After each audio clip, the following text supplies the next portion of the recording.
আমরা যখন ইফতা বিভাগের ছাত্র ছিলাম, আমাদের ওস্তাদের প্রায় সময় শোনাতেন, আমরা নিজেরাও দেখেছি। আমাদেরকে বলতেন বেদাতীদের নির্দিষ্ট একটা আমলের ব্যাপার, যে আমলের ব্যাপারে প্রচুর পরিমাণ ফতোয়া জিজ্ঞাসা আমাদের কাছে আসে, অনেক প্রশ্ন আসে। কিছু আসে অনলাইনে, বেশিরভাগ আসে অফলাইনে, যে হুজুর এটা বেদাত কি না, এই ব্যাপারে ফতোয়া দেন, এটা জায়েজ না না জায়েজ, এ ব্যাপারে ফতোয়া দেন।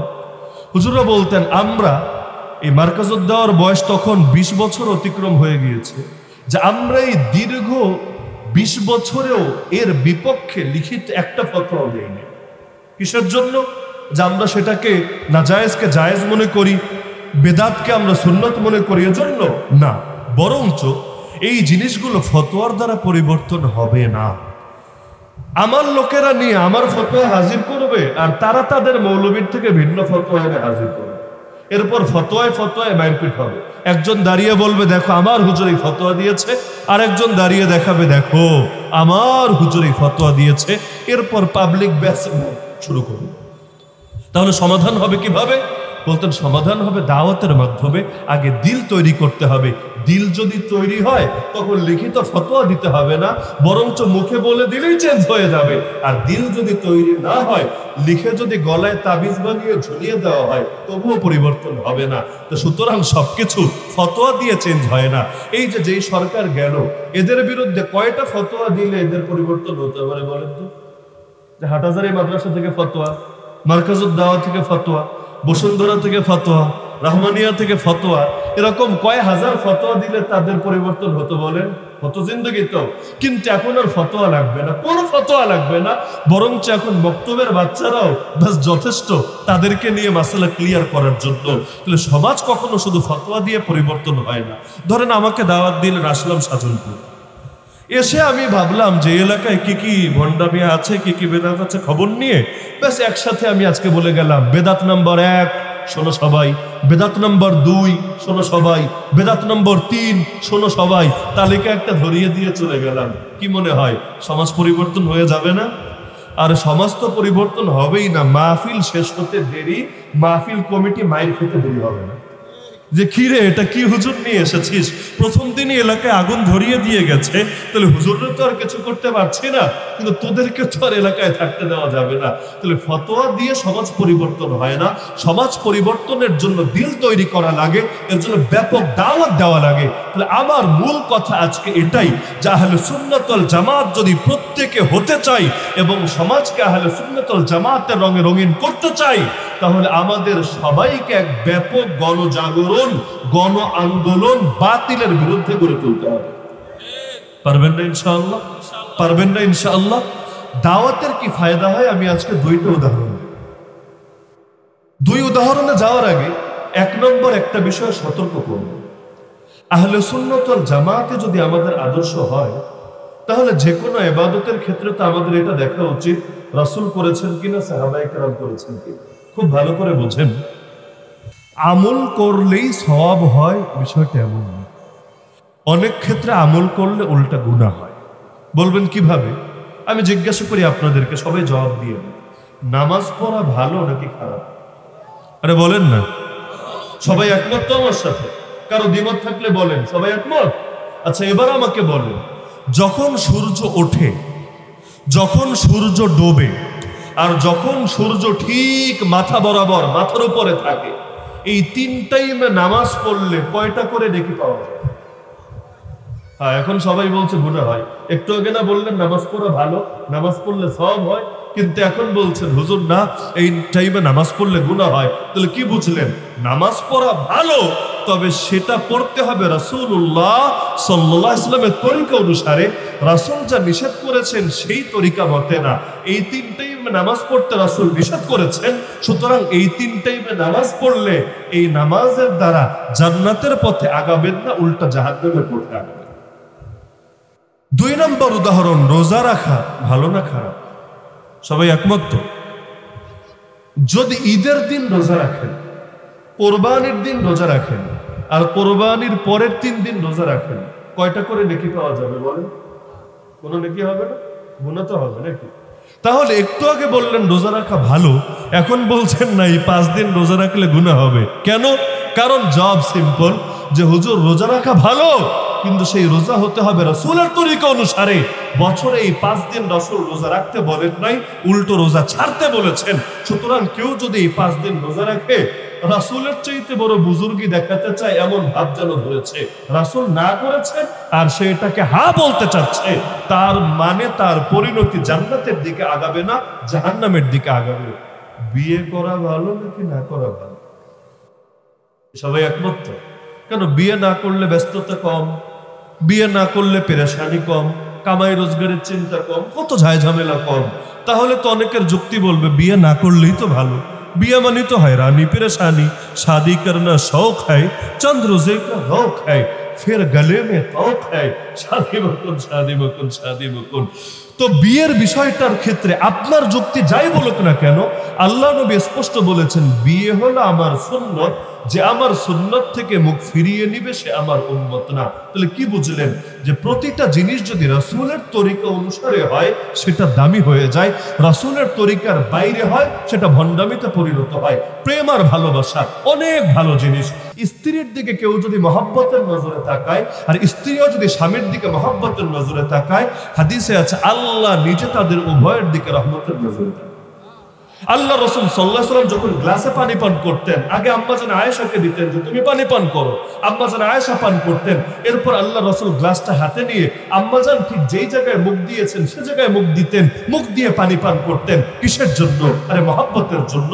স্ত্রীর মুখে যদি খাবার তুলে দেন এতো আপনার আমলনামায় সওয়াব লেখা হয়, স্ত্রীর পেছনে যে অর্থ ব্যয় করেন এতো আপনার আমলনামায় সদকার সওয়াব লেখা হয়। তো প্রেম আর ভালোবাসা এত মহান জিনিস, এত দামি জিনিস, কিন্তু স্ত্রী ছাড়া যদি অন্যের বেলায় হয়, গার্লফ্রেন্ডের সাথে হয়, জাস্ট ফ্রেন্ডের সাথে হয়, অথবা অন্য কারো সাথে হয়, তাহলে সেই ক্ষেত্রে এটার দ্বারাই জান্নাতের দিকে অগ্রসর হওয়া যায় না, জাহান্নামের দিকে অগ্রসর হতে হয়। তো প্রতিটা ক্ষেত্রে তরিকা নিতে হবে আল্লাহ রসুলের থেকে এবং সাহাবায়ে কেরামের থেকে। আপনাদের এলাকায় আছে কিনা আমি জানি না, এই কিশোরগঞ্জে অনেক এলাকায় আমি দেখেছি আজানের আগে দুরূদ শরীফ পড়ে। আছে নাকি এদিকে? যারা পড়ে, এক নম্বরে আমি এটা ক্লিয়ার করি, দুরূদ শরীফ পড়া অনেক ভালো ইবাদত। একবার দুরূদ পড়লে 10টা রহমত নাজিল হয়। একটা না, দুরূদ পড়বেন একবার রহমত নাজিল হবে 10 বার। কিন্তু যারা আজানের আগে দুরূদ শরীফ পড়ে, আপনি শুধু একটা প্রশ্ন করবেন যে ভাই পৃথিবীতে কি তুমি প্রথম আজান দিলা নাকি তোমার আগেও কেউ আজান দিয়েছে? বলবে হ্যাঁ অবশ্যই দিয়েছে, বেলাল রাদিয়াল্লাহু আনহু দিয়েছেন, সাহাবীরা দিয়েছেন, তাবেঈরা দিয়েছেন, তাবেঈরা দিয়েছেন। আযান তো নবী শিখিয়েছেন, আর নবী তো যা শিখান আল্লাহর পক্ষ থেকেই শিখান। তার মানে আযান মূলত শিখিয়েছেন কে? আল্লাহ। আল্লাহর দ্বীনের শিক্ষা আল্লাহ দিবেন না তো কে দিবেন? আল্লামানি রাব্বি ফাহসানা তা'লিমি। এবার তাকে জিজ্ঞাসা করেন, আচ্ছা বেলাল যে আযান শুরু করতেন আল্লাহু আকবার দিয়ে শুরু করতেন নাকি দুরূদ শরীফ দিয়ে শুরু করতেন? বলবে বেলাল আল্লাহু আকবার দিয়ে শুরু করত, তবে আমি দুরূদ শরীফ দিয়ে শুরু করব। তোমার গায়ে কেন চুলকায়? তুমি কি ওয়াহাবি? দুরূদ শরীফ শুনলে কেন গায়ে চুলকাবে? তুমি কি ওয়াহাবি? ডাইরেক্ট প্রশ্ন ছুড়ে দিবে। মানে কথাও বলা যায় না, কথা বলার আগে ট্যাগ একটা বরাদ্দ থাকবে। কথা বললেই নবীর দুশমন, কথা বললেই ওয়াহাবি, কথা বললেই ইয়াজিদি, পুরাই ওই দলের মতো আর কি। কথা বললেই রাজাকার, কথা বললেই মুক্তিযুদ্ধের বিপক্ষে শক্তি, কথা বললেই উগ্রবাদী। এই গালিগুলো এমন ভাবে প্রচার করে রাখে, ওদের গালির ভয়ে মানুষ কথাই বলতে পারে না। বলতে আচ্ছা তুমি আগে আমাকে বলো, দুরূদ শরীফ পড়া ভালো, কোনো সন্দেহ নাই। কোরআন শরীফ পড়া ভালো না খারাপ আগে এটা ক্লিয়ার করো। বলবে হ্যাঁ অবশ্যই ভালো, দুরূদের চাইতে আরো বেশি ভালো। তাহলে ঠিক আছে, তুমি দুরূদ শরীফ পড়ো, পাশের মসজিদে তাহলে কোরআন শরীফ পড়ুক। আজান দেওয়ার আগে আয়াতুল কুরসি 10 বার, সূরা হাসরের শেষ 3 আয়াত 50 বার। আর এক মসজিদে চিন্তা করুক সুবহানাল্লাহ আলহামদুলিল্লাহ পড়া খারাপ নাকি, এগুলো পড়ি 1000 বার। আর এক মসজিদে চিন্তা করলো লা ইলাহা ইল্লাল্লাহর জিকিরটাও দামি জিনিস, তাহলে আগে 50,000 বার জিকির করি লা ইলাহা ইল্লাল্লাহ, এভাবে জিকির করে তারপর আজান শুরু করি। আর এক মসজিদে চিন্তা করলো দোয়ায়ে ইউনুস করি, দোয়া ইউনুস, ডক্টর ইউনুস বলি নাই, আবার দোয়া ইউনুস, লা ইলাহা ইল্লা আনতা সুবহানাকা ইন্নী কুনতু মিনাজ জালিমিন। ওই অনেকে দুষ্টুমি করে বলে আর কি, যে নেত্রী যখন বিপদে পড়েছে আর নেত্রীর মোকাবেলা ডক্টর ইউনুসকে দাঁড় করানো হয়েছে, এখন নেত্রী মনের দুঃখে যদি আল্লাহর কাছে অভিযোগ জানাতে চায়, কি পড়বে? দোয়া ইউনুস পড়বে। কিন্তু এখানেও নামের মধ্যে ইউনুস যখন দেখবে, তখন তা আবার অন্তরের মধ্যে পেরেশানি আসবে, হায় রে ডক্টর ইউনুসের বিরুদ্ধে এখন লাস্টে দোয়া ইউনুসই পড়া লাগবে। তো এখন আরেক মসজিদে চিন্তা করলো যে লা ইলাহা ইল্লা আনতা সুবহানাকা ইন্নী কুনতু মিনাজ জালিমিন, এটা 1000 বার পড়ি, অবস্থাটা কি বিচ্ছিরি হবে? চিন্তা করেন, এক এক মসজিদে এক এক ঢঙের আজান, এক এক রঙের আজান। আরে মুসলমান রাখেন, হিন্দু খ্রিস্টানও পেরেশান হবে, হায় রে এই কোন মাইনকে চিপাই এসে পড়লাম, আজানটাই দেখি বরবাদ করে ছেড়েছে। নবীর আজান, সাহাবীদের আজান যদি আল্লাহু আকবার দিয়ে শুরু হয়, লা ইলাহা ইল্লাল্লাহ দিয়ে শেষ হয়, আমাদেরটা আল্লাহু আকবার দিয়ে শুরু হবে। আর যেখানে তারা শেষ করেছেন সেখানে শেষ হবে। দূরত পড়া ভালো, কোনো সন্দেহ নাই, কিন্তু নিজের থেকে কোনো জিনিস এনে নতুন করে আগে যোগ করারও দরকার নাই, যেটা যোগ আছে বাদ দেওয়ারও দরকার নেই। ফজরের নামাজ ফরজ কয় রাকাত? যদি 4 রাকাত পড়ি সওয়াব বেশি হবে না? বলবেন হুজুর নামাজই তো পড়েছি, সিনেমা তো দেখি নাই। নামাজ পড়েছি, গুনাহ কেন হবে? সফরে বের হয়েছে, 4 রাকাত বিশিষ্ট নামাজ যদি আপনি একা একা নামাজ পড়েন, পড়তে হয় কয় রাকাত? 2 রাকাত। তাহলে জোহরের ফরজ নামাজ সফরে গিয়েছেন, 2 রাকাত পড়বেন। আপনি ভাবলেন কেন, সময় তো আছে, ফরজ 4 রাকাতই পড়ে ফেলি না। এই যে অতি পণ্ডিতি করলে সওয়াব হবে না গুনাহ হবে? তাহলে ইসলামকে তো মানতে হবে ইসলামের মতো করে, নিজের মতো পণ্ডিতি করে মানা যাবে না। এবার এই উদাহরণ বুঝে থাকলে আমি পরবর্তী দুটো কথা ক্লিয়ার করে আলোচনার ইতি টানতে পারবো সহজে ইনশাআল্লাহ। 1 নম্বর কথা হলো, যদি নবীর সাহাবীরা এবং আল্লাহ রসুলের আদর্শরাই জিন্দেগির সব ক্ষেত্রে আমাদের আদর্শ হয়, তাহলে জিকিরের ক্ষেত্রেও তো তারাই আদর্শ হবে। আমাদের সমাজে খুব ভালোভাবে খেয়াল করবেন কথাটা, আমাদের সমাজে জিকিরের উদাহরণ দিতে গেলে অনেকেই হুসাইন ইবনে মনসুর হাল্লাজের উদাহরণ টানে। অনেকে আবার নাম বলে মনসুর হাল্লাজ। মনসুর হাল্লাজ হলো বাবা, কিন্তু যার ব্যাপারে কথাটা বলা হয় সে হলো মনসুর হাল্লাজ না, মনসুর হাল্লাজের বেটা হুসাইন ইবনে মনসুর হাল্লাজ। তার মানে মনসুর হলো বাবা, বেটার নাম হলো হুসাইন। তাকে দিয়ে উদাহরণ দেয় যে জিকির করতে হবে এমন ভাবে যে আনাল হক আনাল হক।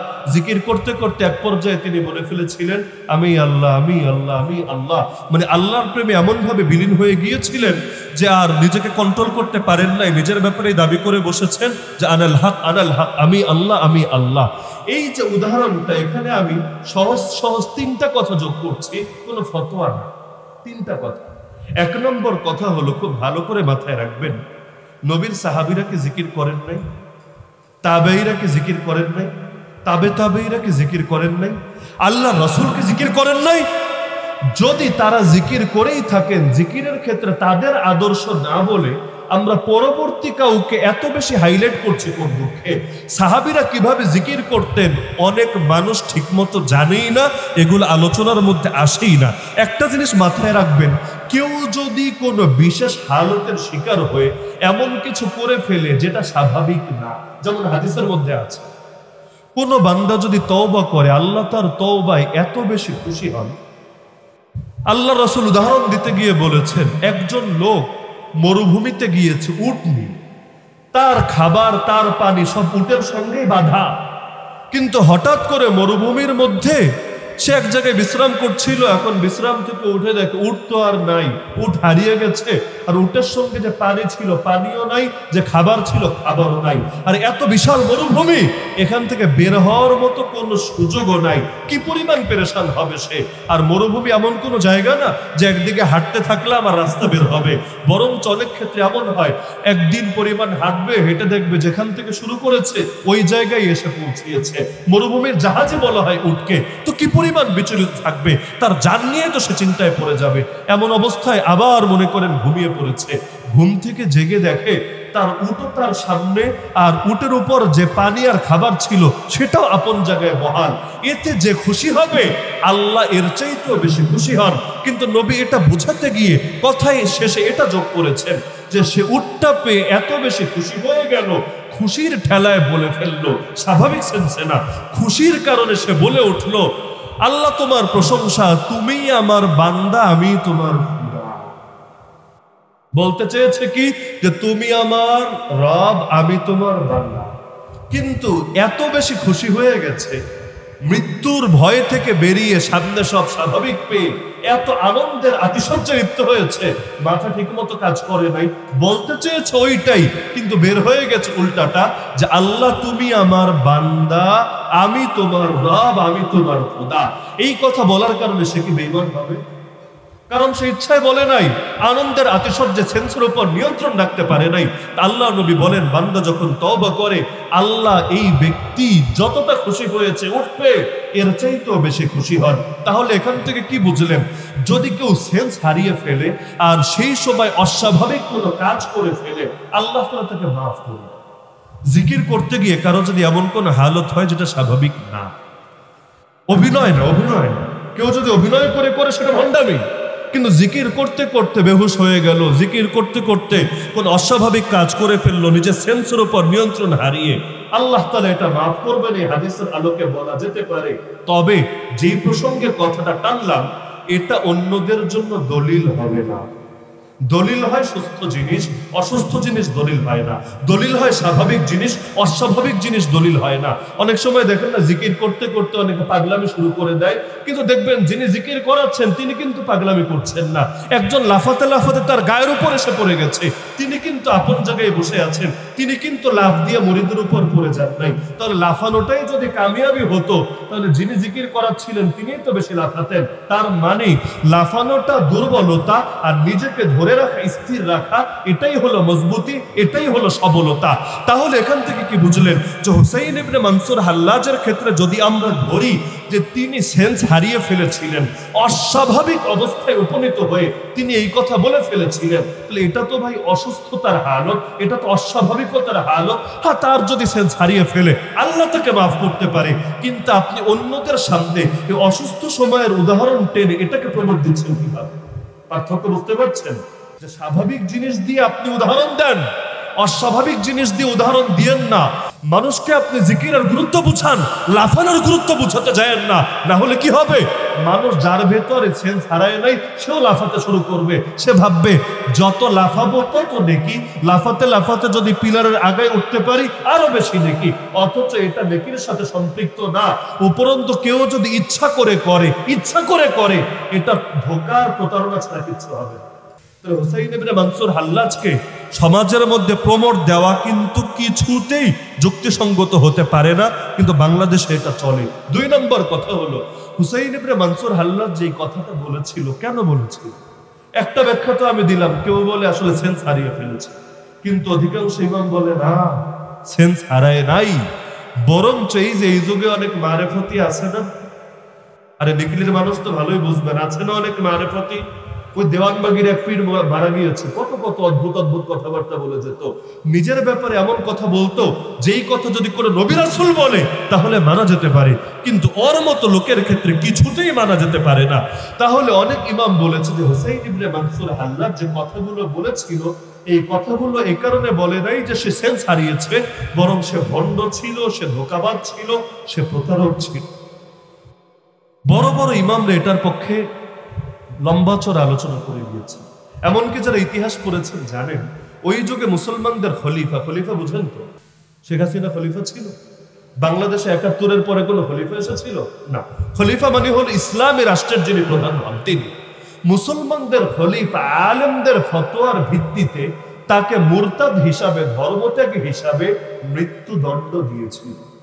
একটা জিনিস মাথায় রাখবেন, ইসলামের বিধান অনুসারে কাউকে সন্দেহের ভিত্তিতে কখনোই মৃত্যুদণ্ড দেওয়া যায় না।